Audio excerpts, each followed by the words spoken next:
আমি আপনাদের খেদমতে সূরাতুল আনআমের 108 নম্বর আয়াত তেলাওয়াত করেছি।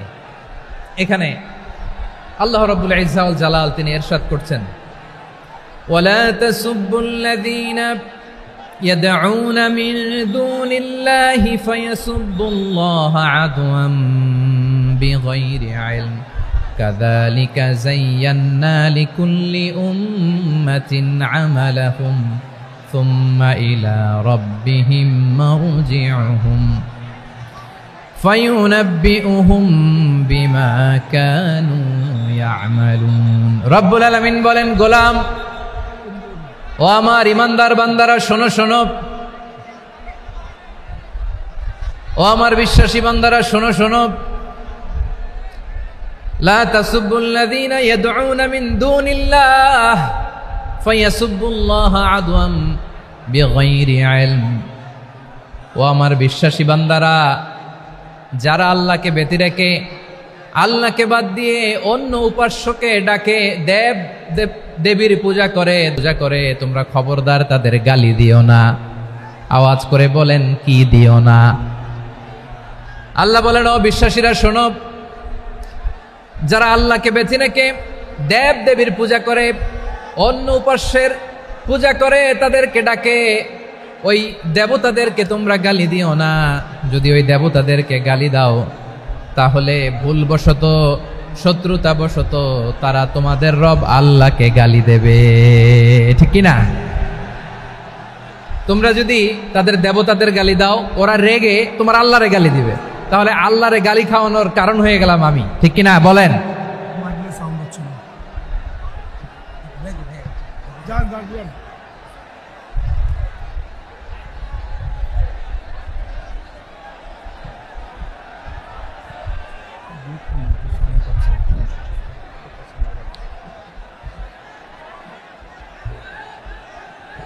সম্মানিত ভাইয়েরা, এত বিশাল প্রোগ্রাম, মাইকের একটা সেটআপ থাকে, তারগুলো অনেক সময় নড়ে যায়, ধাক্কা ধাক্কিতে ডিসপ্লেস হয়, একটু ঝামেলা হবে।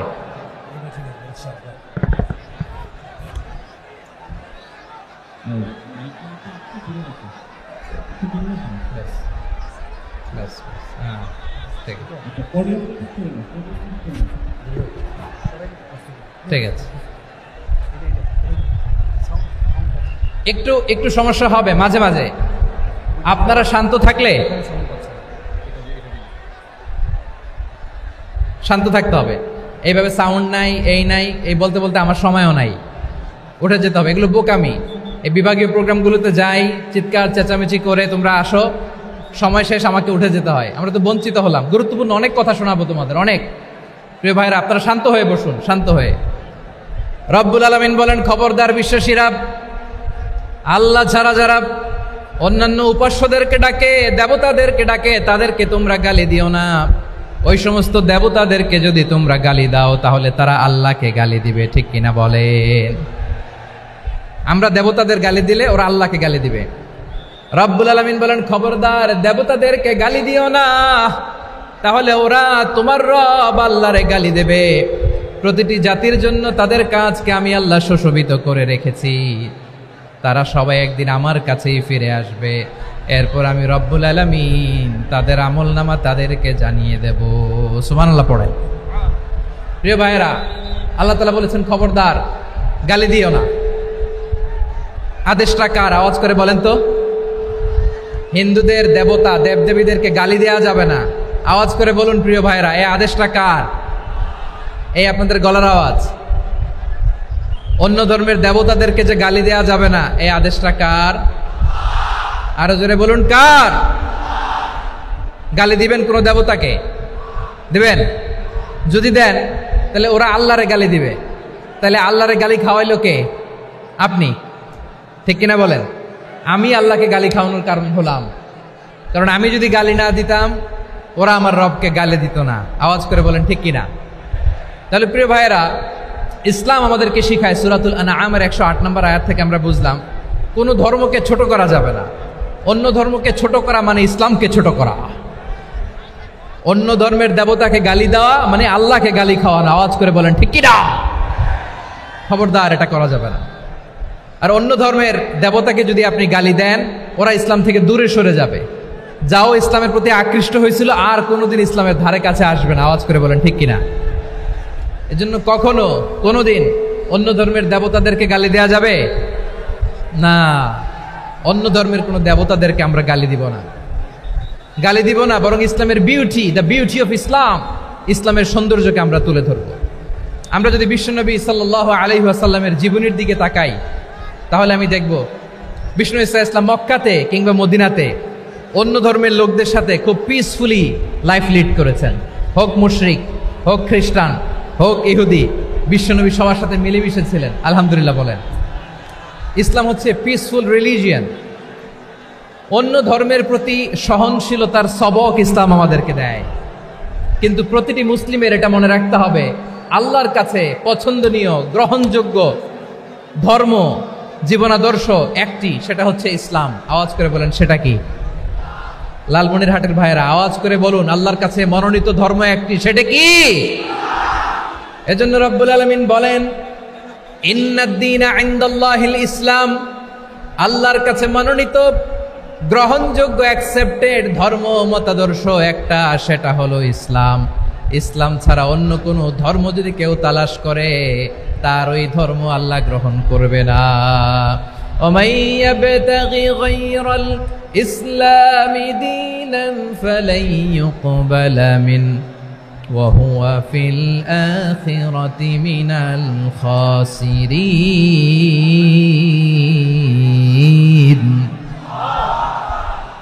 Whoever seek anything except Islam, that won't be accepted from him, and he will be loser in the day of judgment. কিয়ামতের দিন ইসলাম ছাড়া কেউ যদি অন্য কোনো ধর্ম তালাশ করেছে দুনিয়াতে, তার এই মতাদর্শ গ্রহণ করা হবে না, and he will be loser, সে হবে লুজার, ক্ষতিগ্রস্ত, হাই হাই কোম্পানির ম্যানেজার, ওর আমও শেষ, সালাও শেষ। আওয়াজ করে বলেন ঠিক কি না? এজন্য ইসলাম পেয়ে আমরা খুশি না বেজার?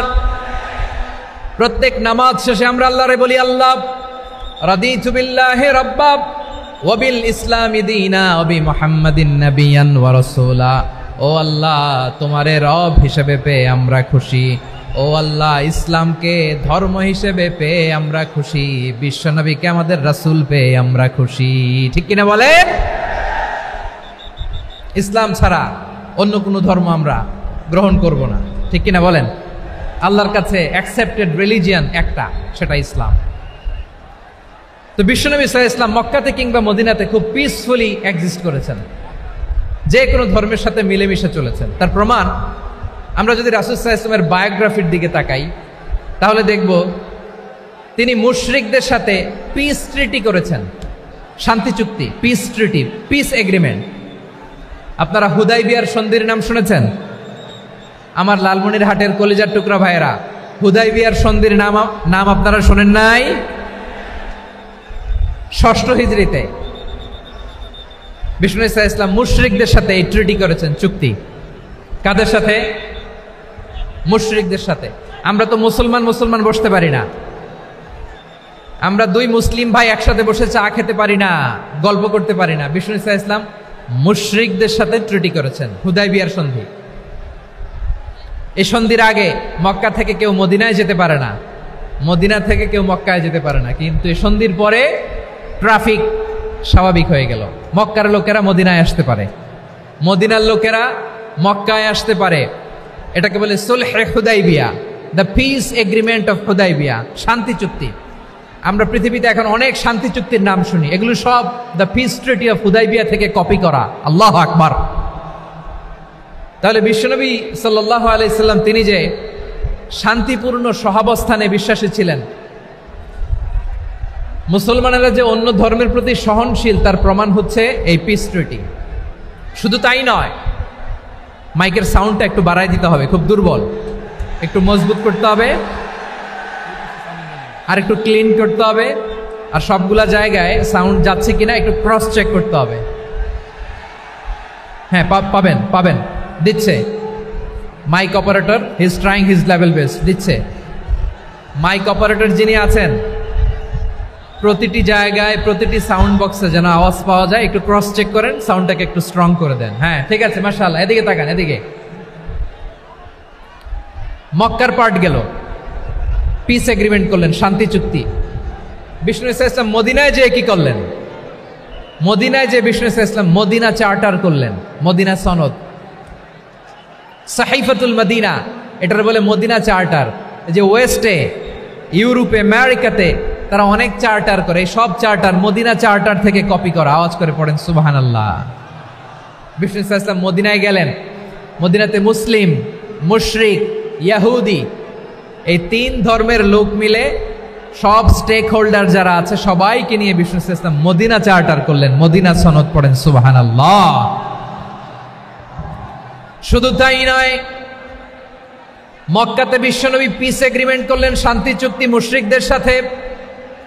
মদিনাতে যে বিশ্বনবী মদিনা চার্টার করলেন, মদিনা সনদ করলেন ইহুদিদের সাথে।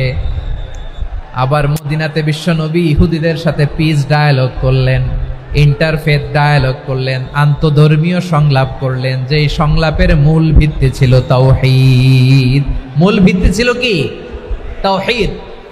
বিশ্বনবী ইহুদিদেরকে ডাকলেন, আহ্বান করলেন, قل يا أهل الكتاب تعالوا إلى كلمة سواء بيننا وبينكم ألا نعبد إلا الله ولا نشرك به شيئا ولا يتخذ بعضنا بعضا أربابا من دون الله فإن تولوا فقولوا اشهدوا بأننا مسلمون। সুবহানাল্লাহ পড়েন। বিশ্বনবী মদিনার ইহুদিদের ডেকে বললেন, ও ইহুদিরা, শোনো শোনো, আসো এমন একটা আদর্শের প্রশ্নে আমরা একত্রিত হই, যে আদর্শের প্রচার তোমাদের নবীরাও করেছে, আমিও করি। যে আদর্শের কথা তোমাদের পবিত্র ধর্মগ্রন্থগুলোতে আছে, আমার কোরআনেও আছে, সেটা হলো তাওহীদ। আমরা এক আল্লাহ ছাড়া কারো ইবাদত করব না, আল্লাহর সাথে কাউরে শরীক করব না, আল্লাহ ছাড়া কাউরে রব মানব না। পড়েন সুবহানাল্লাহ। তাহলে আমার প্রিয় লালমনিরহাটের ভাইরা, মদিনাতে যে তিনি মদিনা চার্টার করলেন, মদিনা সনদ, পিস ডায়ালগ করলেন, শান্তির সংলাপ, ইন্টারফেথ ডায়ালগ করলেন, আন্তধর্মীয় সংলাপ, যার ভিত্তি ছিল তাওহীদ। সুবহানাল্লাহ পড়েন। তাহলে অন্য ধর্মের প্রতি সব সময় ইসলাম সহনশীল, টলারেন্স। যদি আপনি দেখতে চান ইসলামের নবী বিশ্ব নবীর দিকে তাকান, ঠিক কিনা বলেন? আমরা তো সংখ্যালঘুদের রাইটস প্রোটেক্ট করার জন্য কত আইন বানাই, কত বৈঠক করি, কত সংবাদ সম্মেলন করি।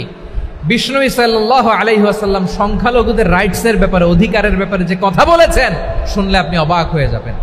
বিশ্বনবী বলেন, আলা মান যালামা মুআহাদান আও ইনতাকাসাহু আও কাল্লাফাহু ফাওকা তাআতিহি আও কাল্লাফাহু ফাওকা তাকাতিহি আও আখাযা মিনহু শাইআন বিগাইরি তিবি নাফসিন ওয়া আনা হাজিজুহু ইয়াউমাল কিয়ামা। খবরদার, জেনে রাখো, কেউ যদি কোনো সংখ্যালঘুর উপরে অত্যাচার করে, কোনো সংখ্যালঘুর প্রাপ্য থেকে যদি কেউ কাউকে ঠকায়, সংখ্যালঘুর উপর যদি কেউ কষ্ট দেয়, কোনো সংখ্যালঘুর সম্পদ যদি কেউ জোর করে কেড়ে নেয়, আমি কিয়ামতের দিন বিশ্বনবী ওই সংখ্যালঘুর পক্ষে আর ওই মুসলমানদের বিপক্ষে বাদী হয়ে দাঁড়াবো।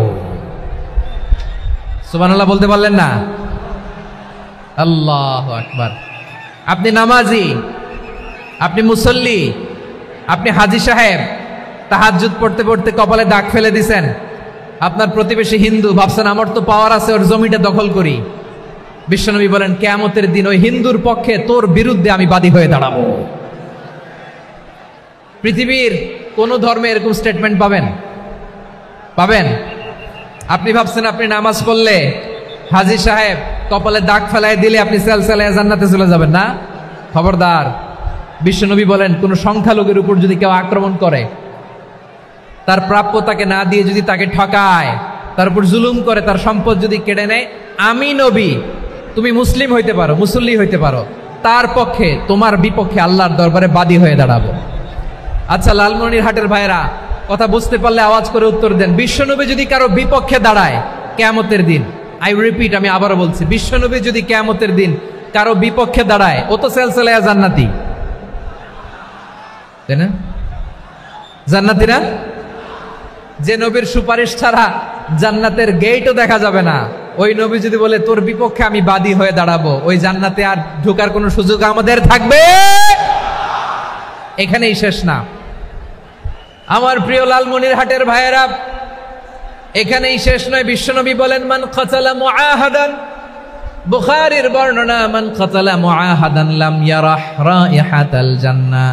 কেউ যদি, কোনো মুসলিম যদি অন্যায়ভাবে কোনো সংখ্যালঘুকে হত্যা করে, কোনো হিন্দুকে হত্যা করে, কোনো বৌদ্ধরে হত্যা করে, অন্যায়ভাবে কোনো মুসলিম যদি কোনো সংখ্যালঘুরে হত্যা করে, জান্নাতে যাওয়া তো দূরের কথা, ওই মুসলিম জান্নাতের ঘ্রাণও পাবে না। সেই বুখারীর বর্ণনা, মান কাতালা মুআহাদান লাম ইয়ারাহ রাইহাতাল জান্নাহ ওয়া ইন্না রিহাহা লা ইউজাদু মিন মাসিরাতি 40 আমা। যে জান্নাতের ঘ্রাণ 40 বছর দূরের রাস্তা থেকেই পাওয়া যায়। সুবহানাল্লাহ পড়েন। প্রিয় ভাইরা, এখান থেকে জান্নাতে পৌঁছতে লাগবে 40 বছর। এত দূর, কত বছর? সবাই বলেন কত বছর? এখান থেকে জান্নাতে পৌঁছতে লাগবে 40 বছর। এত দূরে থাকতেই জান্নাতের ঘ্রাণ আপনার নাকে এসে ধাক্কা মারবে। বিষ্ণুই বলেন, যে ব্যক্তি কোনো সংখ্যালঘুকে হত্যা করে, জান্নাতের ঘ্রাণ তো পাবেই, জান্নাতে তো ঢুকতে পারবেই না, জান্নাতের ঘ্রাণও তার নাকে লাগবে না। পড়েন না আউযুবিল্লাহ। তাহলে সংখ্যালঘুদের ব্যাপারে ইসলামে অধিকার দেয়া আছে না নাই? লালমনিরহাটের ভাইয়ের আওয়াজ করে বলেন, আমার সংখ্যালঘু হিন্দু ভাইদের রাইটস, অধিকার আমাদের ইসলামে প্রোটেক্টেড আছে না নাই? এখানেই শেষ না। বিষ্ণু ইসলাম আপনার অমুসলিম প্রতিবেশীর সাথে ভালো আচরণ করতে বলেছে। আমাদের হয় না, এটা মুসলিম পাড়া, ওটা বৌদ্ধ পাড়া, হয় না? অনেক সময় হয় না, এটা আমাদের মুসলিম পাড়া, ওইটা হিন্দু পাড়া, এরকম আছে না নাই? লালমনিরহাটে নাই না? আছে? হিন্দু যদি আপনার প্রতিবেশী হয় কি করবেন? ওর কষ্ট দিবেন নাকি? কেন? ও তো হিন্দু, ও তো আমার আল্লাহরে ডাকে না, ওরা কষ্ট দিলে জায়েজ হবে না? খবরদার। বিষ্ণু ইসলাম বলেন, মান কানা ইউমিনু বিল্লাহ ওয়াল ইয়াউমিল আখির ফালিউকরিম জারাহ। যে আল্লাহ বিশ্বাস করে আর আখিরাতে বিশ্বাস করে, সেজন্য প্রতিবেশীর সাথে ভালো আচরণ করে। সুবহানাল্লাহ। কলিজা জুড়ায় যায় না আমার নবীর কথাগুলো শুনলে? যে আল্লাহ বিশ্বাস করে, যে আখিরাতে বিশ্বাস করে, সেজন্য প্রতিবেশীর সাথে ভালো আচরণ করে। এখানে বলছে মুসলিম প্রতিবেশী, বলছে নামাজি প্রতিবেশী, বলছে আল্লাহওয়ালা প্রতিবেশী, বলছে না। প্রতিবেশী আস্তিক হোক নাস্তিক হোক, প্রতিবেশী মুমিন হোক মুশরিক হোক, প্রতিবেশী হইলেই তার সাথে ভালো আচরণের দরকার আছে না নাই? আমার প্রিয় লালমনিরহাটের ভাইয়েরা, বিষ্ণু ইসলাম ওনার ইহুদি প্রতিবেশীদের দেখাশোনা করতেন। আওয়াজ না শোনা যাক, আমারও তো দেখা যায়, আমারও তো দেখা যায়। তাকায় থাকেন, তাকায় থাকলে সওয়াব হবে। কোরআনের কথা যেখান থেকে হয়, এদিকে তাকায় থাকলেই বরকত। তাকায় থাকেন। জি জি, মাইক, আমি তো আর মাইক ঠিক করতে আসি না এদিকে, এই মাইক ঠিক করব, ওই মাইক ঠিক করব, ওদিকে পাইলট বলবে হুজুর চলে আসেন। জি বসুন, বসুন, মাশাআল্লাহ। হ্যাঁ, খুব শান্ত, ঠিক আছে। পুলিশ ভাইরা না খেয়ে দিনরাত আপনারা যাতে সুশৃঙ্খল একটা প্রোগ্রাম উপহার পান, এটাই চেষ্টা করতেছে। আপনাদেরকে কষ্ট দিতে আসে নাই, একটু একটু সহযোগিতা করেন। জি মাশাআল্লাহ। হ্যাঁ, ঠিক আছে। আমার প্রিয় ভাইরা, প্রতিবেশী আস্তিক হোক নাস্তিক হোক, মুসলিম হোক হিন্দু হোক, তার সাথে ভালো আচরণ করতে হবে। বিষ্ণু ইসলাম ওনার ইহুদি প্রতিবেশীর বাসায় যেতেন। কোন প্রতিবেশী? ইহুদি। আওয়াজ করে বলেন, কোন প্রতিবেশী? ইহুদি। এক ইহুদি কিশোর বিষ্ণু ইসলামের খেদমত করতে, ইহুদি ছেলে আমার নবীর খেদমত করতো। তারা ছিল নবীর প্রতিবেশী। তো অনেক দিন হয় ইহুদি ছেলেটা আসে না। বিষ্ণুনবী খোঁজ দিলেন, ঘটনা কি? একটা ইহুদি ছেলে না আমার খেদমতে আসতো, ছেলেটা কই? খোঁজ নিয়ে জানলেন ছেলেটা অসুস্থ। বিষ্ণু ইসলাম ওই ইহুদির বাড়িতে চলে গেলেন ওই ছেলেটাকে দেখা করার জন্য, ভিজিট করার জন্য। সুবহানাল্লাহ পড়বেন না?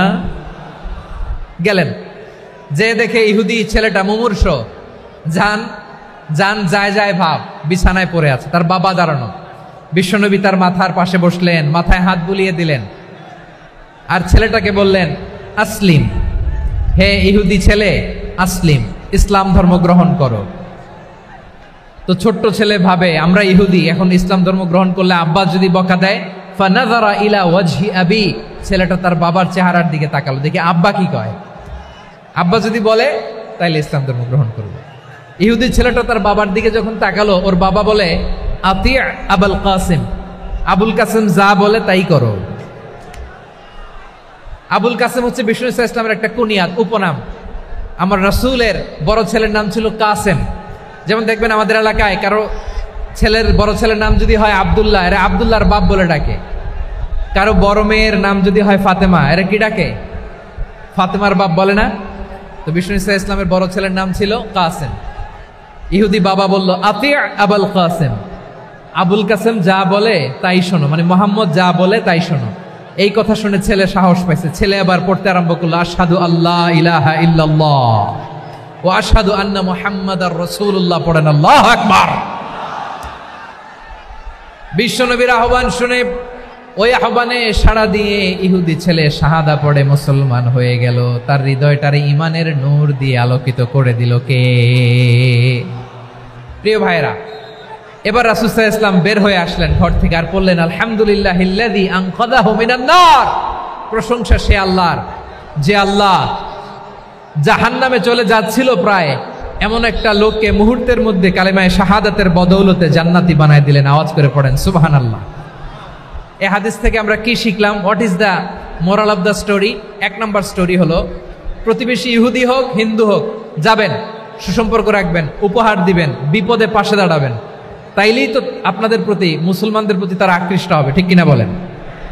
আপনি যদি হিন্দুদের সাথে বৌদ্ধদের সাথে নাই মিশেন, নাস্তিকের কাছে নাই যান, তো ইসলামের সৌন্দর্যটা ওরা বুঝবে কেমনে? আমার অনেক হিন্দু পরিচিত ভাই আছে, ওরা আমাদের ইফতারির প্রোগ্রামে এসে একসাথে ইফতারি করে। অনেক মদখোর আমার সাথে বসে একসাথে ডিনার করে, হাফ প্যান্ট পরা, গলায় স্বর্ণের চেইন, হাতে স্বর্ণের ব্রেসলেট, আইসা আমার সাথে ডিনার করছে, আছে এরকম। গাঁজাখোর, আমি বলি আসো, welcome welcome to my dinner, আসো বসো, বসলেই তো আমি ওর ডিএনএ, চিন্তার ডিএনএ চেঞ্জ করে দেওয়ার সুযোগ পাবো। চিল্লায় বলো ঠিক কিনা? আসতে হবে আমার কাছে। Our door is open, the door of Islam is open 24/7। সব সময় আমাদের ইসলামের দরজা আমার অমুসলিম ভাইদের জন্য খোলা আছে না নাই?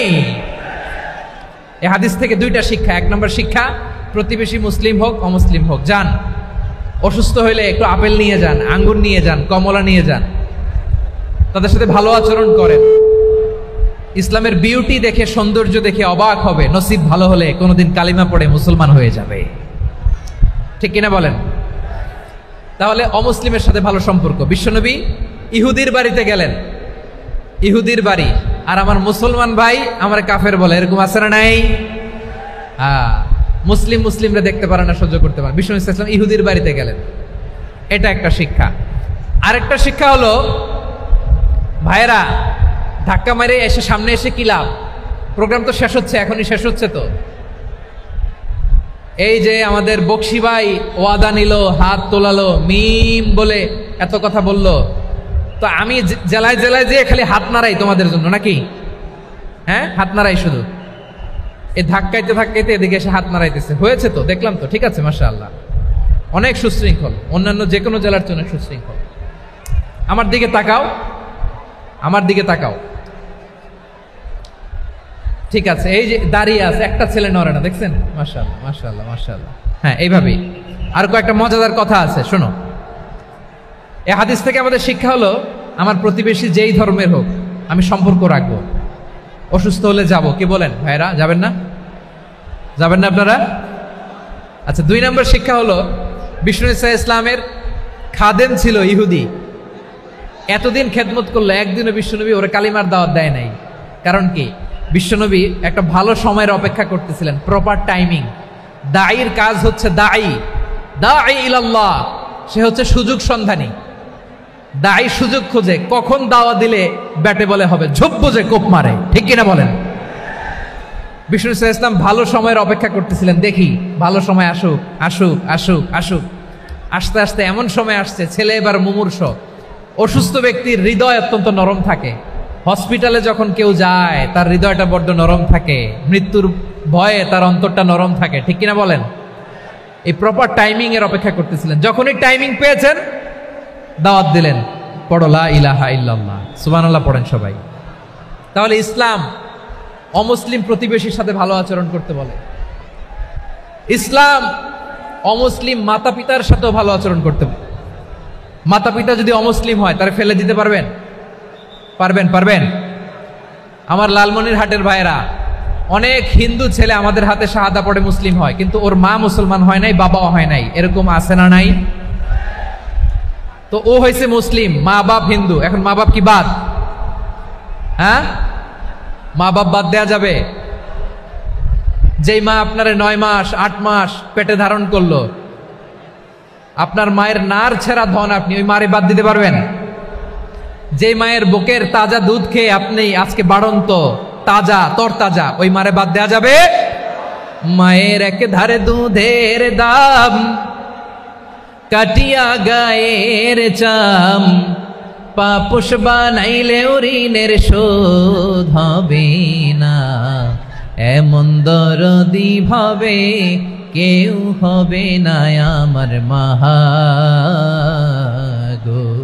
মায়ের এক ধারে দুধের দাম, কাটিয়া গায়ের চাম, পাপোশ বানাইলেও ঋণের শোধ হবে না, এমন দরদি ভাবে কেউ হবে না আমার মাহা গো, ঠিক কিনা? মাকে তো বাদ দেয়া যায় না। وَقَضَى رَبُّكَ أَلَّا تَعْبُدُوا إِلَّا إِيَّاهُ وَبِالْوَالِدَيْنِ إِحْسَانًا। আল্লাহ বলে অবধারিত দুইটা ভার্ডিক তোমাদের জন্য, এক আল্লাহর ইবাদত করবা আর মা বাবার প্রতি ইহসান করবা। আদেশটা কার? মা বাবার প্রতি ইহসান করতে হবে। আমার মা হিন্দু হোক ভালো আচরণ করতে হবে, বৌদ্ধ হোক ভালো আচরণ করতে হবে। আমার যে সমস্ত হিন্দু ভাইয়েরা মুসলিম হয়েছে, তোমাদের মা বাবা এখনো মুসলমান হয় নাই, তাদের সাথে ভালো আচরণ করতে হবে। আপনাদের খেদমত নিজে করতে হবে অথবা খেদমতের ব্যবস্থা করাই দিতে হবে। মান্থলি যে খরচ লাগে এটা দিতে হবে। আরে তুমি এখন মুসলিম, তোমার মা বাবা হিন্দু, এখনই তো সুযোগ ইসলামের সৌন্দর্য দেখানো। এখন মা বাবা যদি দেখে আরে এটা হিন্দু থাকতে তো বদমাইশ ছিল, বেয়াদব ছিল, কি এমন ধর্ম সে গ্রহণ করলো যেটা গ্রহণের সাথে সাথে সে পাল্টে গেল? কি এমন ধর্ম সে গ্রহণ করেছে যেটা তার জীবনকে আলোকিত করে দিয়েছে? নসিব ভালো হইলে তারাও কালিমা পড়ে মুসলমান হয়ে যাবে। বিষ্ণু ইসলামের স্ত্রীর নাম ছিল আয়েশা রাদিয়াল্লাহু তাআলা আনহা, আবু বকর রাদিয়াল্লাহু তাআলা আনহুর মেয়ে। আবু বকর রাদিয়াল্লাহু তাআলা আনহুর আরেক মেয়ের নাম হচ্ছে আসমা। কি নাম? দুজনই আবু বকর রাদিয়াল্লাহু তাআলা আনহুর মেয়ে, আসমা আর আয়েশা। নাম দুইটা কেমন লাগে? আসমা নামটা কেমন লাগে? আয়েশা নামটা কেমন লাগে? সবার ভালো লাগে নাই? নাম দুটো আপনাদের ভালো লাগে? লালমনিরহাটে অনাগত যদি কন্যা সন্তান হয়, যদি মনে চায় আসমা রেখে দিতে পারবেন, যদি মনে চায় আয়েশা রেখে দিয়েন। দেশে বিদেশে এয়ারপোর্টে রাস্তাঘাটে শুধু বলে হুজুর একটা নাম দেন, আমার ছেলের একটা নাম দেন, মেয়ের একটা নাম দেন। তো আমার মনে আছে যশোরের আদ্দিনের মাহফিলে আমি একটা দুইটা নাম দিয়েছিলাম। আজকে লালমনিরহাটের এই প্রোগ্রামে কন্যা সন্তান যদি হয় দুটা নাম দিলাম, আসমা কিংবা আয়েশা। ইনশাআল্লাহ পড়েন। দুজন বোন, এক মায়ের নাম, বাবা এক মা দুইজন। আয়েশা রাদিয়াল্লাহু তাআলা আনহার মায়ের নাম উম্মে রুমান, আর আসমা রাদিয়াল্লাহু তাআলা আনহার মায়ের নাম কুতাইলা বিনতে আব্দুল উজ্জা। আবু বকর রাদিয়াল্লাহু তাআলা আনহু 4টা বিয়ে করেছিলেন। তো একই ঘটনা ঘটেছে এই ফ্যামিলিতে। আসমা ইসলাম ধর্ম গ্রহণ করে মুসলিমা, কিন্তু তার মা কুতাইলা মুশরিকা। আই রিপিট, বোঝার জন্য আমি আবারও বলি, আসমা রাদিয়াল্লাহু তাআলা আনহা মুসলিমা, আর আসমার মা কুতাইলা, আওয়াজ করে বুঝে থাকলে বলেন, আসমার মা মুশরিকা। তার মানে মেয়ে মুসলিম, মা অমুসলিম। ভেজাল আছে না নাই? কিন্তু কুতাইলা আর ধৈর্য ধারণ করতে পারে না। নার ছেড়া ধন, কলিজার টুকরা ধন, কলিজার টুকরা সন্তান। আসমারে দেখতে বড্ড মন চায়। সাইয়েদনা আসমা রাদিয়াল্লাহু তাআলা আনহা মক্কা থেকে হিজরত করে মদিনায় চলে গেলেন। হুদাইবিয়ার পর যখন মক্কা মদিনার ট্রাফিক স্বাভাবিক হলো, মক্কার লোক মদিনায় যায়, মদিনার লোক মক্কায় আসে। কোচাইলা কলিজার টুকরা সন্তান আসমারে দেখার জন্য কিছু উপহার নিয়ে বিশাল মরুপথ পাড়ি দিয়ে মক্কা থেকে মদিনায় যায়। সুবহানাল্লাহ বলেন। এখন মা আসছে মেয়ের সাথে দেখা করতে, মেয়ে তো আর দেখা দেয় না। মেয়ে ভাবছে আমার মা তো মুশরিকা, অপবিত্রা, তার সাথে কি দেখা দেয়া যাবে? বিশ্বনবীর দরবারে চলে গেলেন। সুবহানাল্লাহ বলেন। কি সৌভাগ্যবান ছিল তারা, মাসলা জানার দরকার হলেই নবীর দরবারে চলে যেত। ঘরে বউয়ের সাথে ঝগড়া হলে নবীর দরবারে চলে যেত। অনেক সাহাবী বলে আমার পেটে ক্ষুধা লাগলো আমি নবীর কাছে চলে যেতাম, কারণ নবীর চেহারার দিকে তাকালেই আমার পেটের ক্ষুধা মিটে যেত। সাইয়েদনা আসমা রাদিয়াল্লাহু তাআলা আনহা বিশ্বনবীর কাছে চলে গেলেন, যে বললেন ইয়া রাসূলুল্লাহ ইয়া হাবিবাল্লাহ ইন্না উম্মি কাদিমাতুন ইলাইয়া ওয়া হিয়া রাগিবা। আমার মা মক্কা থেকে অনেক দূর মরুর পথ পাড়ি দিয়ে উপহার সামগ্রী নিয়ে মদিনায় আমার সাথে দেখা করতে এসেছে গো নবী। আমার জানতে বড্ড ইচ্ছে হয় আমি আমার মুশরিকা মাখা করতে পারবো কিনা। আফা আসিলুহা, আগে যেমনি আমি আমার মায়ের সাথে ভালো আচরণ করতাম, যেমনি আমি আমার মায়ের সাথে সদাচরণ করতাম গো নবী, এখন আমি মুসলিমা মা মুশরিকা, এখনো কি আগের মতো সদাচরণ করতে পারবো নাকি? বিশ্বনবী বললেন নাম সিলিহা, হ্যাঁ রে আসমা, অবশ্যই অবশ্যই, আগে ঠিক যেমন তুমি তোমার মায়ের সাথে ভালো আচরণ করতে এখনো তেমনি আগের মতো ভালো আচরণ করবা। আওয়াজ করে পড়েন সুবহানাল্লাহ। কি ইসলাম আমরা পেয়েছি, কত ব্রড মাইন্ডেড আমাদের ইসলাম, কত ওপেন মাইন্ডেড ইসলাম, কত ওপেন আপ করতে পারে, চিন্তা করতে পারেন। বিষ্ণু বললেন হ্যাঁ অবশ্যই, নাম সুলিহা, আগে যেমনি ভালো আচরণ করছো আসমা এখন ওইরকমই করো, পারলে আরো বাড়ায় করো। সুবহানাল্লাহ বলেন। তাহলে আমার যে হিন্দু ভাইয়েরা হিন্দু বোনেরা ইমানের বদৌলতে দৌলতে আপনি ধন্য হয়েছেন, আপনার আম্মা আব্বা এখনো মুসলমান হয় নাই, তাদের জন্য দোয়া করেন, তাদের জন্য দোয়া করেন, আল্লাহ যেন তাদেরকেও ইমানের দৌলত দান করে। আমরা সবাই পড়ি আমিন, আরো জোরে পড়েন আমিন। এখন বলেন ইসলাম কি ন্যারো মাইন্ডেড রিলিজিয়ান না ব্রড মাইন্ডেড? লালমনিরহাটের যুবক ভাইরা আওয়াজ করো, ইসলাম কি ন্যারো মাইন্ডেড না ব্রড মাইন্ডেড? কতটা ব্রড মাইন্ডেড দেখেন। বিশ্বনবী সাল্লাল্লাহু আলাইহি সাল্লাম অমুসলিমরা যদি নবীকে উপহার দিত ওই উপহারও বিশ্বনবী গ্রহণ করতেন। সুবহানাল্লাহ পড়েন। আপনার অমুসলিম বন্ধু যদি উপহার দেয় সেটাও আপনি নিতে পারবেন, যেটা নেওয়া জায়েজ। কিন্তু আপনার বন্ধু যদি আপনার মদের বোতল দেয় নিতে পারবেন? হ্যাঁ, মদের বোতল দিলে পারবেন না। আপনার বন্ধু যদি আপনার পর্ক দেয়, পর্ক শুকরের গোশত মিশ্রিত কোনো খাবার, ওটা নিতে পারবেন না। হালাল যে কোনো জিনিস নিতে পারবেন। বিশ্বনবী সাল্লাল্লাহু আলাইহি ওয়াসাল্লাম অমুসলিমদের দেয়া হাদিয়া গ্রহণ করতেন। কেমন নবী ছিলেন, আমার নবীরে চিনে নেন, আমার নবীর অ্যাটিটিউড জেনে নেন।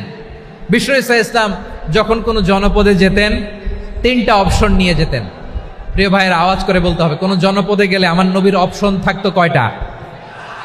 আমার মতো 3 আঙ্গুল উঁচু করে দেখান আর বলুন আমার নবী কোন জনপদে গেলে কয়টা অপশন নিয়ে যেতেন? 1 নাম্বার অপশন আসলিম তাসলাম। নতুন এলাকায় গেলে বলতেন আসলিম তাসলাম, ইসলাম ধর্ম গ্রহণ করো, শান্তিতে থাকবা, আমার ভাই হয়ে যাবা, আমরা ভাই ভাই, ইসলাম মানো, আমরা ভাই ভাই। অপশন নাম্বার কত? 1।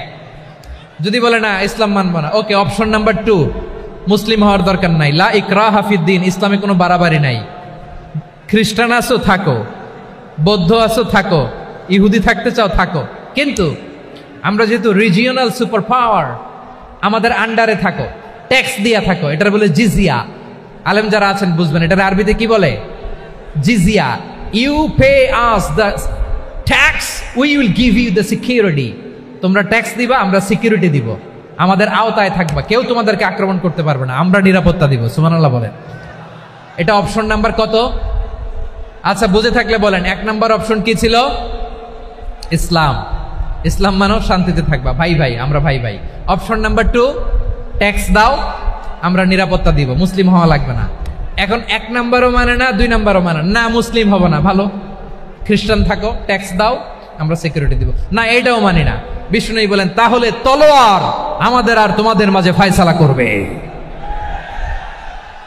মুসলিমও হব না, ট্যাক্স দিবা, নিরাপত্তা দিব, আমরা সুপার পাওয়ার, আমাদের আন্ডারে থাকবে, এটাও না। তাহলে তোমাদেরকে তো আমরা বিশ্বাস করতে পারি না, কখন না কখন বিশ্বাসঘাতকতা করো, কার সাথে মিলে হাত মিলাও, তলোয়ার আমাদের মাঝে ফয়সালা করবে। তখন তিনি জেহাদের সশস্ত্র সংগ্রামের ঘোষণা দিতেন। সুবহানাল্লাহ পড়েন।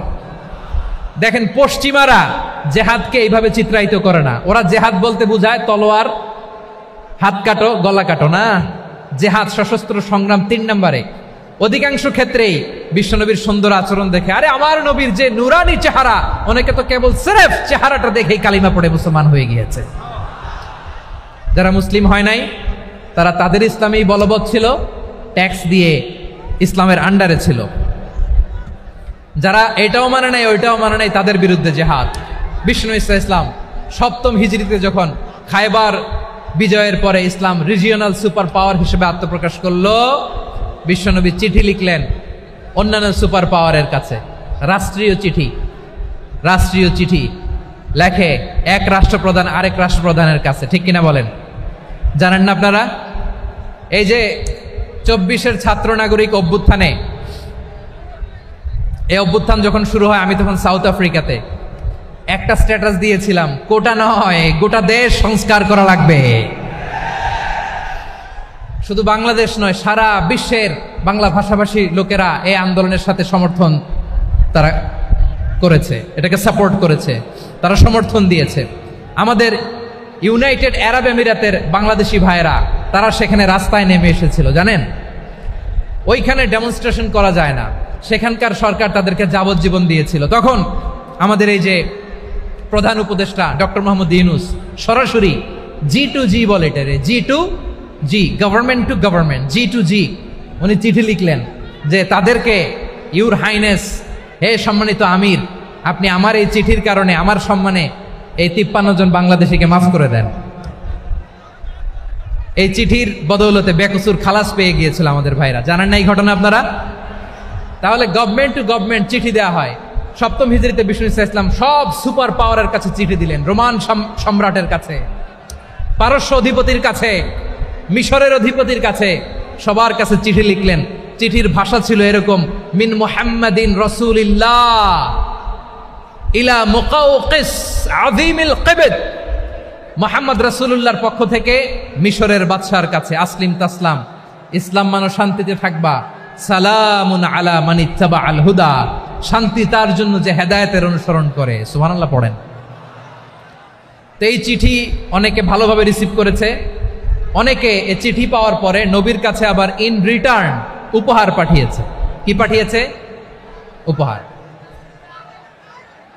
মিশরের বাদশা মুকাওকিস তিনি বিশ্বনবীকে বিশাল এক উপহারের ডালি পাঠিয়েছেন। মিশরের বাদশা মুকাওকিস ছিলেন ধর্মে খ্রিস্টান। লালমনিরহাটের ভাইয়েরা আওয়াজ করে বলেন, মিশরের বাদশা ধর্মে কি ছিল? খ্রিস্টান। কি উপহার দিয়েছিল আমার নবীকে? শুনতে মনে চায়? আওয়াজ নাই লালমনিরহাটের গলায়,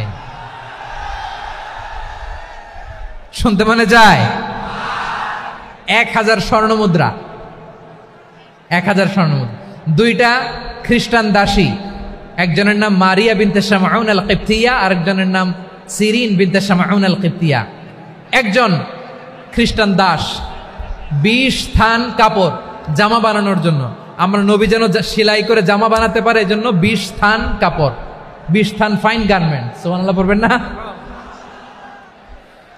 এরপরে একটা গাধা যেটার নাম ছিল উফাইর, আর একটা খচ্চর, এটার নাম ছিল দুলদুল। খচ্চর চিনেন? গাধা আর ঘোড়ার ক্রসিং এ যে প্রাণীটা দুনিয়াতে আসে ওটার খচ্চর বলে। তো এই যে সুপার পাওয়ার খ্রিস্টান বাদশার কাছে নবী চিঠি লিখলেন, ওই খ্রিস্টান বাদশা আমার নবীকে উপহার দিল। বিশ্বনবী এই উপহারগুলো সানন্দে গ্রহণ করেছে। সুবহানাল্লাহ পড়বেন না?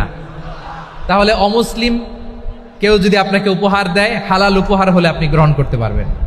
অনুরূপভাবে পারস্যের বাদশা, রোম সম্রাট বিশ্বনবীকে উপহার পাঠিয়েছেন, আমার নবী সবগুলো উপহার গিফট গ্রহণ করেছেন। সুবহানাল্লাহ বলেন।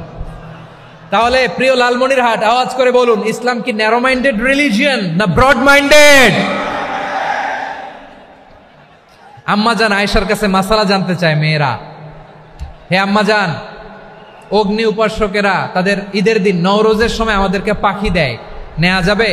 উনি বললেন, ওরা জবাই করে দিলে নেওয়া যাবে না, কিন্তু ওরা যদি ফলমূল এরকম খাবার দেয় এগুলো নেওয়া যাবে। তার মানে অমুসলিমদের দেয়া উপহার এটা গ্রহণ করা যায়। সুবহানাল্লাহ বলেন। শুধু তাই নয়, বিষ্ণু ঈসা ইসলাম অমুসলিমদের সাথে আর্থিক লেনদেনও করেছেন, ফিনান্সিয়াল ডিলিং করেছেন। অমুসলিমদের সাথে প্রয়োজনে আপনি ফিনান্সিয়াল ডিলিং করতে পারবেন। আমরা প্রায় দেখি বাজারের মিষ্টির দোকানগুলো আমার হিন্দু ভাইদের। লালমনিরহাটে মিষ্টির দোকান, দইয়ের দোকান কারা চালায়? হিন্দুরা চালায় না। তারপরে যে বারবার শপ, চুল কাটে যে নাপিত, অধিকাংশ নাপিতের দোকানে কারা? আমার হিন্দু ভাইরা। তা আপনি চুল কাটতে পারবেন কিনা বলেন? পারবেন।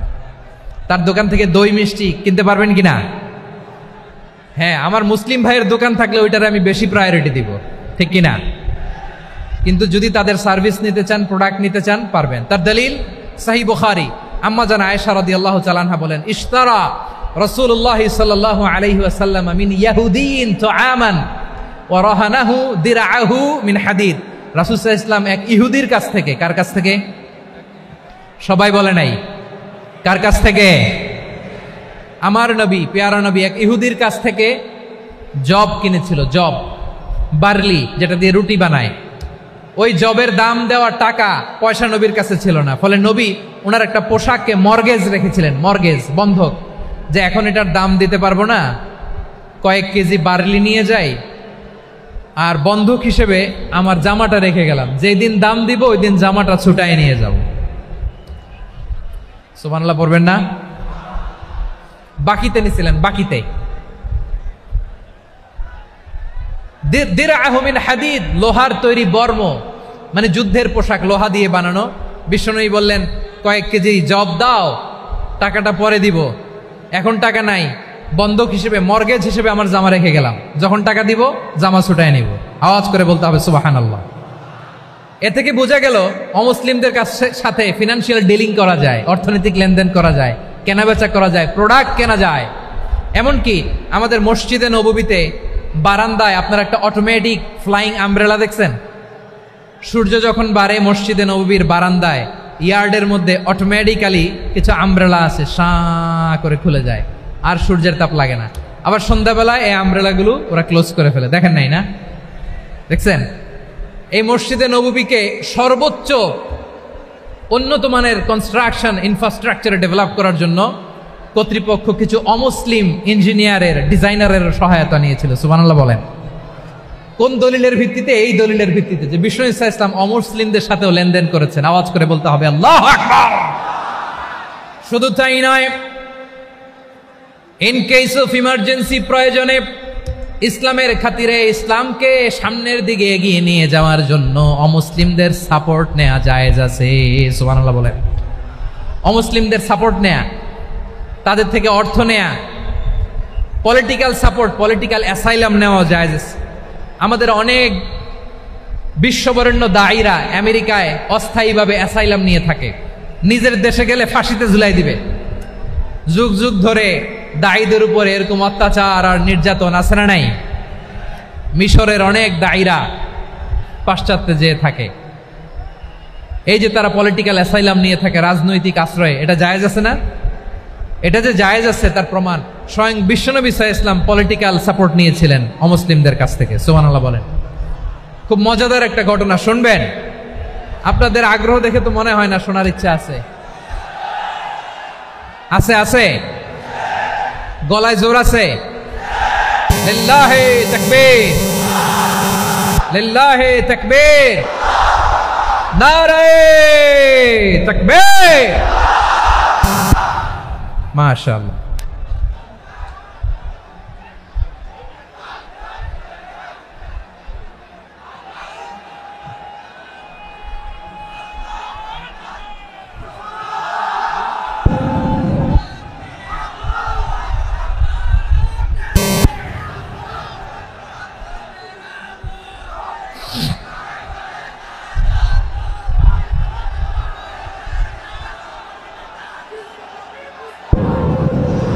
মাশাআল্লাহ মাশাআল্লাহ। থামুন থামুন আমার ভাইরা, বিশ্বনবীর বয়স তখন প্রায় 51 বছর। কত বছর? বিশ্বনবীর সবচেয়ে কাছের মানুষ খাদিজা রাদিয়াল্লাহু তাআলা আনহা ইন্তেকাল করেছেন। বিশ্বনবী বড্ড কষ্ট পেলেন, হৃদয়টা ভেঙে খান খান। যিনি ঘরের ভেতরে বিশ্বনবীকে সান্ত্বনা দিতেন, ভালোবাসা দিতেন, বাইরে গেলে কুরাইশরা বকাঝকা করে, অত্যাচার করে, কিন্তু আম্মাজান খাদিজা রাদিয়াল্লাহু তাআলা আনহা ঘরটারে এমন শান্তির নীর বানায় রেখেছেন, এই ঘরের ভিতরে ঢুকলে বিশ্বনবীর কলিজাটা ঠান্ডা হয়ে যেত। এজন্য রব্বুল আলামিন বলেন, খাদিজা, ও আমার বান্দি খাদিজা, জান্নাতে এমন স্পেশাল একটা ঘর আমি তোমার জন্য রেডি করে রেখেছি। ওই ঘরের মধ্যে কোনো আওয়াজ নাই, ওই ঘরের মধ্যে কোনো নয়েজ নাই, ওই ঘরে কোনো বিশৃঙ্খলা নাই। কারণ মক্কার জমিনে আমার নবী কুরাইশদের বিশৃঙ্খলা, নয়েজ আর ঝামেলাগুলোকে উপেক্ষা করে যখন তোমার ঘরের ভিতরে ঢুকতো, ঘরটারে তুমি শান্তির নীর, ঠান্ডা, নীরব, নিস্তব্ধ, নিঝুম আর শান্তির নীর বানিয়ে রেখেছ। এজন্য জান্নাতে স্পেশাল একটা শান্তির নীর আমি তোমারে উপহার দেব। ওই প্রিয়তমা স্ত্রী খাদিজা ইন্তেকাল করলেন, বিশ্বনবীর হৃদয় ভেঙে খান খান। আবার ওনার চাচা আবু তালেব ইন্তেকাল করলেন, যিনি পলিটিক্যাল শেল্টার দিতেন নবীকে। কে দিতেন? আবু তালেবের ভয়ে, বিশ্বনবীর এই চাচার ভয়ে কোনো মুশরিক নবীর গায়ে হাত দেওয়ার সাহস পায় নাই। এখন স্ত্রীও নাই, চাচাও নাই, নবীকে আশ্রয় দেওয়ার কেউ নাই। নবীর চারদিকে অন্ধকার, নবী এখন কই যাবেন? আমার পেয়ারা নবী নতুন স্টেশন খুঁজতেছেন, নতুন দাওয়াতি প্ল্যাটফর্ম খুঁজতেছেন। তিনি যায়েদ বিন হারেসা রাদিয়াল্লাহু তাআলা আনহুকে নিয়ে মক্কার পাশের একটা নেইবরিং সিটি তায়েফে চলে গেলেন। কোথায় চলে গেলেন? লালমনিরহাটের ভাইয়ের আওয়াজ করে বলেন, কোথায় গেলেন? তায়েফে চলে গেলেন দিনের দাওয়াত দেওয়ার জন্য। কি দেওয়ার জন্য? নাকি জমি কিনতে গেছিলেন? জমি কিনতে, দুনিয়ার যশ খ্যাতির জন্য, নিজের কোনো লাভের জন্য? তায়েফবাসীদেরকে জাহান্নামের আগুন থেকে বাঁচানোর জন্য। আওয়াজ করে বলতে হবে, ঠিক কিনা? বিশ্বনবী বিশাল মরুপথ, পাহাড়ি পথ পাড়ি দিয়ে তায়েফের মরুজমিনে গেলেন কোরআনের দাওয়াত নিয়ে, ইমানের দাওয়াত নিয়ে। কিন্তু তায়েফের লোকেরা বিশ্বনবীর দাওয়াতকে শুধু প্রত্যাখ্যান করেই থামে নাই, তারা বিশ্বনবীর সাথে অত্যন্ত খারাপ আচরণ করেছে। বিশ্বনবীকে শারীরিকভাবে হেনস্থা করেছে, আমার নবীকে শারীরিকভাবে অত্যাচার করেছে, আমার পেয়ারা নবীর গায়ে পাথর মেরেছে, বিশ্বনবীর গা বেয়ে ঝরঝর করে রক্ত ঝরেছে, নবী জামিনের মধ্যে লুটিয়ে পড়েছেন, আবার মেরেছে, আবার নবী হাঁটতে শুরু করলেন, পেছন থেকে আবার মেরেছে, আবার নবী রক্তাক্ত হয়ে জামিনের মধ্যে লুটিয়ে পড়লেন, আবার মেরেছে। বিশ্বনবীর মতো এত সুশ্রী মানব, বিশ্বনবীর মতো এত শুভ্র মানব, বিশ্বনবীর মতো এমন চমৎকার দেহাবয়ব দিয়ে রব্বুল আলামিন কাউকে বানান নাই। এরকম চমৎকার মানুষটাকে তারা তায়েফের ওই জমিনে রক্তাক্ত করেছে। বিশ্বনবী দুনিয়ার কোনো স্বার্থের জন্য সেখানে যান নাই, নিজের কোনো লাভের জন্য, প্রাপ্তির জন্য যান নাই, তায়েফবাসীদের জাহান্নামের আগুন থেকে বাঁচাতে গিয়েছেন। ঠিক কিনা বলেন? খেয়ে না খেয়ে দিন প্রচারের কাজে নিজেকে দিয়েছ বিলিয়ে, তায়েফের কাফিরেরা চিনল না সে আলো, দুষ্ট ছেলেদের পিছু দিল লেলিয়ে, পাথরের আঘাতে ক্ষত বিক্ষত হয়ে সারা শরীর থেকে রক্ত ঝরে। হে রাসূল তোমাকে ভুলি আমি কেমন করে, হে রাসূল তোমাকে ভুলি আমি কেমন করে। পারেন না আপনারা? ধরুন আমার সাথে, হাজার ব্যথা বেদনার পরে ফিরে আসনি তুমি আপন ঘরে, দিনের আলো তুমি ছড়িয়ে দিতে চলে গেলে মদিনায় মক্কা ছেড়ে। হে রাসূল তোমাকে ভুলি আমি কেমন করে, হে রাসূল তোমাকে ভুলি আমি কেমন করে। ঠিক কিনা বলেন? প্রিয় ভাইরা, তায়েফের ছেলেরা নবীকে রক্তাক্ত করলো। আমার নবী কই যাবে? কই যাবে?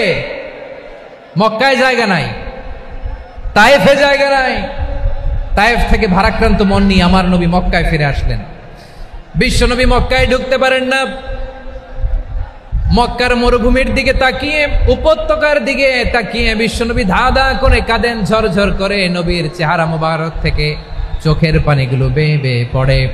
আমার জন্মস্থান, আমার শৈশব, কৈশোর, যৌবন কেটেছে এই মক্কায়।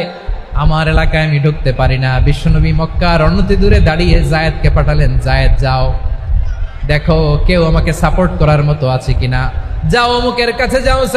জায়েদ গেলেন, তারাও প্রত্যাখ্যান করে ফিরিয়ে দেয়। বিশ্বনবী বললেন যাও অমুক লোকের কাছে যাও, তিনিও প্রত্যাখ্যান করে ফিরিয়ে দিলেন। কেউ বিশ্বনবীকে আশ্রয় দিতে রাজি হয় না। নিজ জন্মভূমিতে বিতাড়িত বিশ্বনবী, সর্বশেষ বিশ্বনবী বললেন যাও মুতঈম ইবনে আদির ঘরে যাও। মুতঈম ইবনে আদি মুশরিক, তার কাছে যাও। গেলেন, মুতঈম ইবনে আদি রাজি হয়ে গেল। সুবহানাল্লাহ বলেন।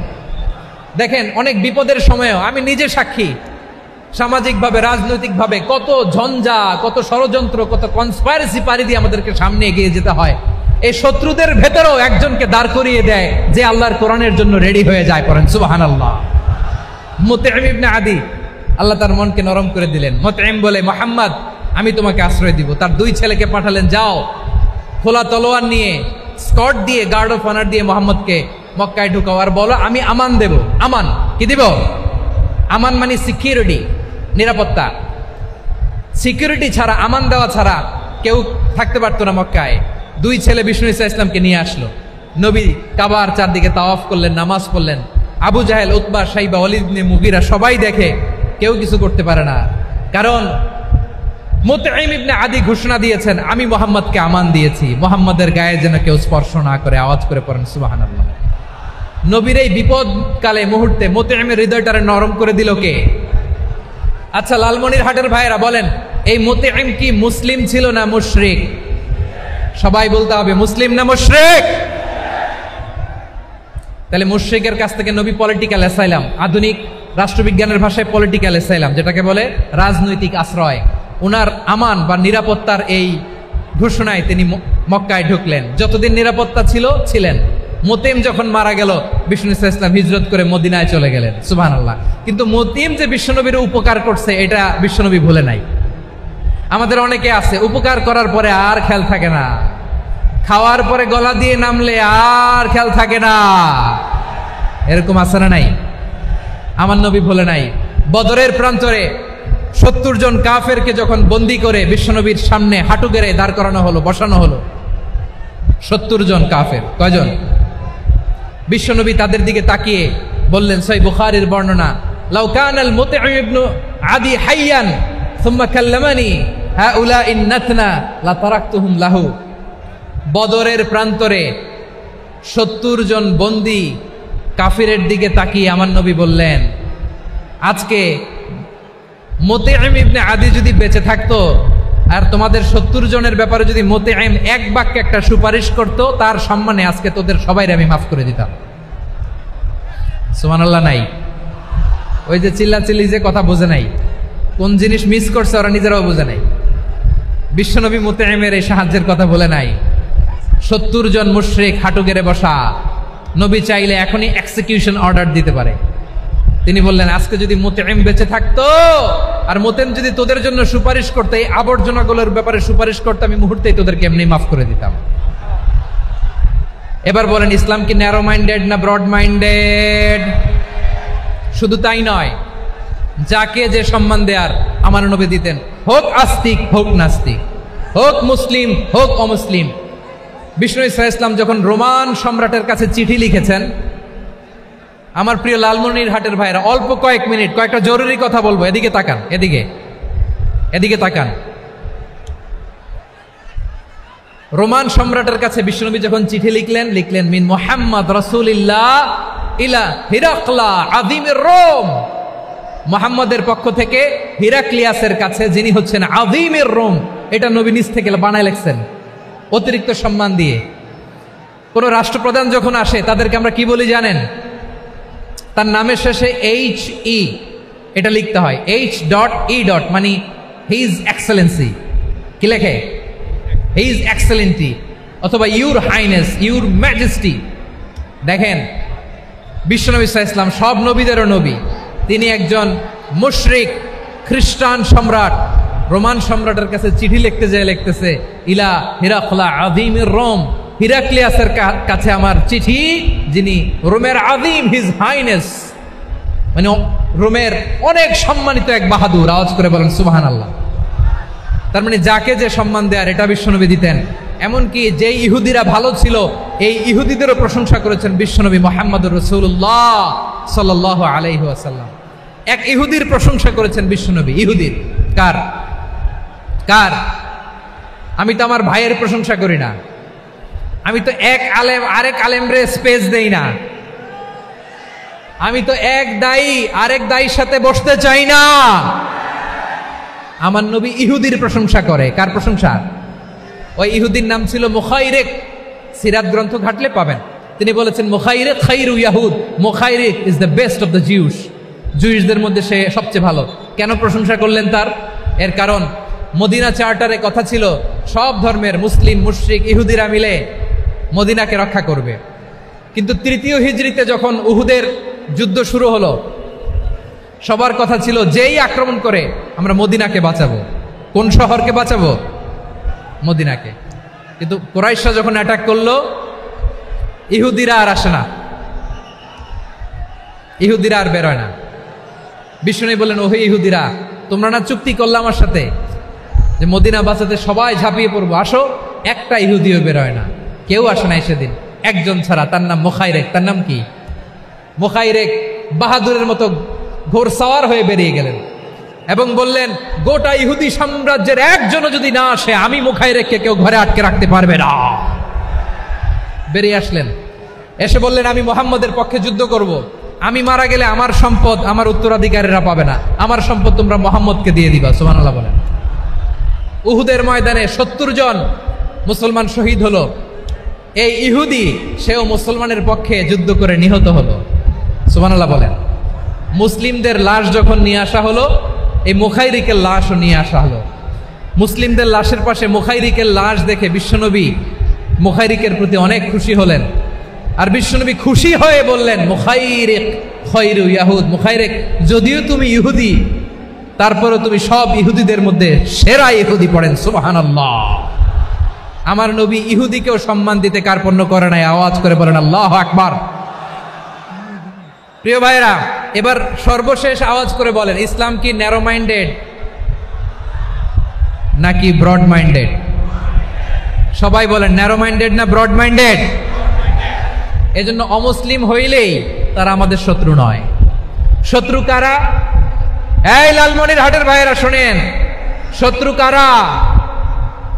যে সমস্ত অমুসলিম আমাদেরকে নিশ্চিহ্ন করে দিতে চায়, যে সমস্ত অমুসলিম আমাদের ভূখণ্ড থেকে আমাদেরকে তাড়িয়ে দিতে চায়, যে সমস্ত অমুসলিম আমার ধর্ম নিয়ে তুচ্ছতাচ্ছিল্য করে চিল্লায় বলেন ঠিক কিনা, তারা আমাদের শত্রু। সাধারণ অমুসলিমরা আমার শত্রু নয়। এই যে হিন্দুরা থাকে, এরা আমার ভাই, বৌদ্ধরা আমার ভাই, খ্রিস্টানরা আমার ভাই, ইহুদিরা আমার ভাই। তারা দিনই ভাই নয়, তারা মায়ের পেটের ভাই নয়, তারা মানবিক দিক থেকে ভাই। ও মানুষ, আমিও মানুষ। ইসলাম মানুষকে সম্মান করে, চিল্লায় বলো ঠিক কিনা। যারা আমাদের অস্তিত্বকে নিশ্চিহ্ন করতে চায়, যারা আমাদের ভূখণ্ডকে দখল করতে চায়, যারা আমাদেরকে নিয়ে মকারি করে, ফান করে, টিটকারি করে, আমার ধর্ম নিয়ে খেলা করে, তাচ্ছিল্য করে, ওদের বিরুদ্ধে আমাদের জিহাদ। সাধারণ মুসলিম আমাদের শত্রু নয়। আপনি জানেন নিউ ইয়র্কে, আমি তো নিউ ইয়র্কে ছিলাম অনেকদিন, ওখানে ফিলিস্তিনিদের পক্ষে যখন আমরা মিছিল করেছি, অনেক ইহুদি আমাদের সাথে মিছিলে দাঁড়িয়েছে। কারণ ওরাও জানে এই ভূখণ্ড ফিলিস্তিনিদের ভূখণ্ড। আওয়াজ করে বলো লালমনির হাট ঠিক কিনা।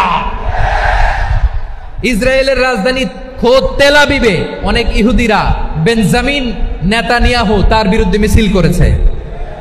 তো তারা কি আমাদের শত্রু? না।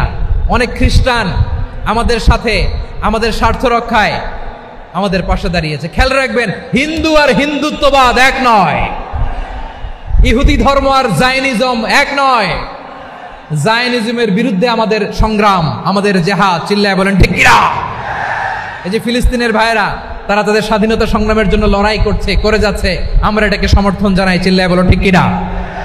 কাশ্মীরের ভাইয়েরা স্বাধীনতার জন্য সংগ্রাম করছে, আমরা সেই সংগ্রামকে সমর্থন জানাই, আওয়াজ করে বলো ঠিক কিনা? যারাই আমাদের ইসলামকে নিশ্চিহ্ন করতে চায় তাদের বিরুদ্ধে আমাদের সংগ্রাম, আওয়াজ করে বলতে হবে ঠিক কিনা? ওই সমস্ত দুর্বৃত্তদের সাথে আমাদের কোনো সম্পর্ক নাই। আমরা যদি ঐক্যবদ্ধ থাকতে পারি, ওই দুর্বৃত্তরা চান্স পাবে না। আমরা ঐক্যবদ্ধ থাকতে রাজি আছি। লালমনিরহাটের ভাইয়েরা, আমরা ঐক্যবদ্ধ থাকলে ওই দুর্বৃত্তদের কালো হাত ভেঙে দিতে আমাদের সময় লাগবে না। তাদের কালো হাত ভেঙে দিতে রাজি আছে মুসলমান? কারা কারা রাজি? দু হাত তুলে দেখাও।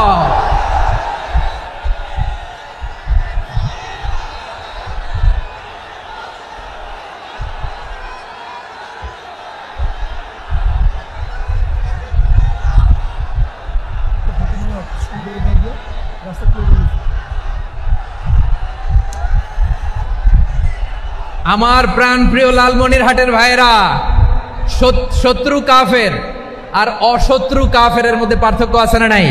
আবু তালেবও মুশরিক, আবু জাহেলও মুশরিক, কিন্তু দুই মুশরিকে পার্থক্য আছে না নাই? আবু তালেব নবীর চাচা, মুশরিক, মারা গিয়েছে মুশরিক অবস্থায়, কিন্তু আজীবন আমার নবীকে আগলে রেখেছে, আমার নবীকে সাপোর্ট করেছে, ভালোবেসেছে। আবু জাহেলও মুশরিক, মারা গিয়েছে মুশরিক হিসেবে, আজীবন আমার নবীর বিরুদ্ধাচরণ করেছে। আবু জাহেলের শক্তি, সামর্থ্য, স্ট্র্যাটেজি, প্ল্যান সব আমার নবীর বিরুদ্ধে ছিল। আবু জাহেলের কারণে একটা দিন শান্তিতে আমার নবী মক্কায় ঘুমাতে পারে নাই, চিল্লায় বলেন ঠিক কিনা?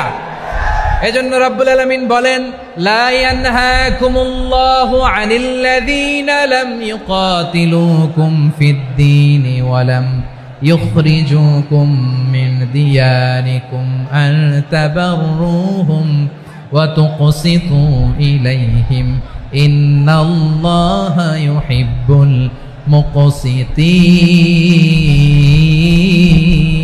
মুকসিতিন।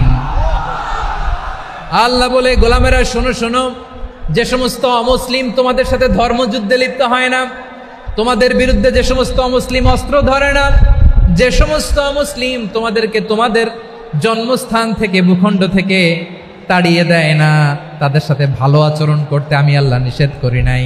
তাদের সাথে সদাচরণে কোনো নিষেধাজ্ঞা নাই, বরং তাদের সাথে সদাচরণ করো, এটাই আমি আল্লাহ চাই। তাহলে আমার যে অমুসলিমরা আমাদের সাথে শত্রুতা করে না, তুচ্ছতাচ্ছিল্য করে না, আমাদের ভূমি থেকে আমাদেরকে উচ্ছেদ করতে চায় না, আমাদের বিরুদ্ধে অস্ত্র ধরে না, ওই অমুসলিম ভাইদের সাথে আমাদের কোনো দ্বন্দ্ব আছে? কোনো বিরোধ আছে? বরং আছে ভালোবাসা। বরং আছে কি? এই ভালোবাসা দিয়েই আমরা বিশ্ব জয় করবো। রাজি আছো মুসলমান? আমাদের পুঁজি ভালোবাসা। আমাদের পুঁজি কি?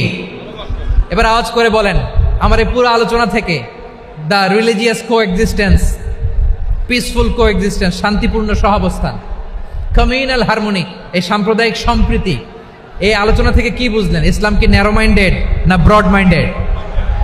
এই ব্রড মাইন্ডেড হৃদয় নিয়ে, ভালোবাসা দিয়ে আমরা বিশ্ব জয় করতে চাই। রাজি আছেন? আল্লাহ কবুল করুক, আমরা সবাই পড়ি আমিন।